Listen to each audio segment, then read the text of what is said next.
ნარკომანიასთან და ნარკოტიკების უკანონო ბრუნვასთან ბრძოლის საერთაშორისო დღისადმი მიძღვნილი ღონისძიება გაიმართა დღეს შინაგან საქმეთა სამინისტროში. მას შინაგან საქმეთა სამინისტროს ხელმძღვანელი პირები, ასევე სხვადასხვა დანაყოფის წარმომადგენლები, გენპროკურორი და ფინანსთა სამინისტროს საგამოძიებო სამსახურის უფროსი დაესწრნენ. ღონისძიებაზე სიტყვით გამოვიდა შინაგან საქმეთა მინისტრი და ნარკოდანაშაულის წინააღმდეგ ბრძოლის ეფექტიან გზებზე ისაუბრა. მისმა ყურადღება გაამახვილა სახელმწიფოს მკაცრ პოლიტიკაზე აღნიშნულ დანაშაულთან მიმართებით და განაცხადა, რომ ნარკოდანაშაულთან უკომპრომისო ბრძოლა შინაგან საქმეთა სამინისტროს ერთ-ერთი პრიორიტეტულ საკითხად რჩება. გელაძის განცხადებით, ნარკომანიასთან და ნარკოდანაშაულთან ბრძოლა გლობალურ გამოწვევას წარმოადგენს და ამ მიმართულებით არც საქართველოა გამონაკლისი. მისივე განცხადებით, ნარკომანიასთან ბრძოლის მიმართულებით ასევე ძალიან მნიშვნელოვანია პრემიერის მიერ გუშინ ინიცირებული საკანონმდებლო ცვლილებათა პაკეტი. ნარკოდანაშაულის წინააღმდეგ ბრძოლა ჩვენი მთავრობის უმნიშვნელოვანეს პრიორიტეტს წარმოადგენს.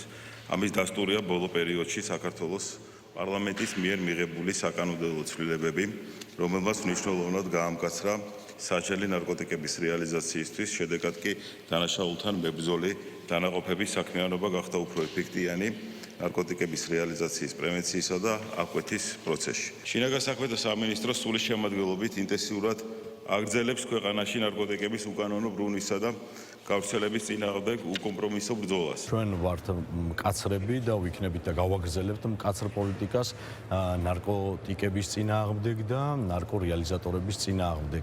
ეს არის ერთ-ერთი უმნიშვნელოვანესი გამოწვევა და პრობლემა ჩვენი ქვეყნის მასშტაბით.